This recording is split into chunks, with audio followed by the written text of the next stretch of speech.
নমস্কার বন্ধুরা, কেমন আছেন সবাই? আমি বর্ষার প্রতিদিন নতুন একটা ছোট্ট রান্নার ব্লগে আপনাদের স্বাগত জানাই। তো আজকে বানাবো ম্যাঙ্গো আইসক্রিম। তার জন্য নিয়েছি দুধ, আমুল দুধ, চিনি, এইগুলো ভালো করে দুধটা ফুটিয়ে নিয়েছি। এবারে তার মধ্যে মিক্সির জারে আমুল, চিনি একসাথে পেস্ট করে নেব। পেস্ট করে ওই যে দুধটার সাথে এটাকে মিশিয়ে নেব। ভালোভাবে মিশিয়ে নিয়ে একটা ট্রের মধ্যে যে পেস্টটা আমরা বানিয়ে রেখেছিলাম দুধ, আমুল দিয়ে, সেটা ভালো করে করে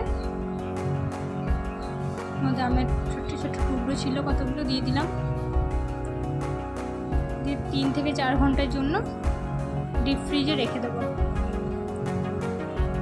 তাহলে আমাদের তৈরি হোমমেড ম্যাঙ্গো আইসক্রিম। আর খেতেও বেশ সুন্দর হয়, কিন্তু একবার বাড়িতে বানিয়ে দেখবেন।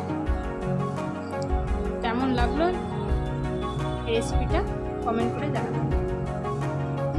রেডি আমাদের ম্যাঙ্গো আইসক্রিম, হোমমেড, শর্ট প্রসেসে, চটজলদি।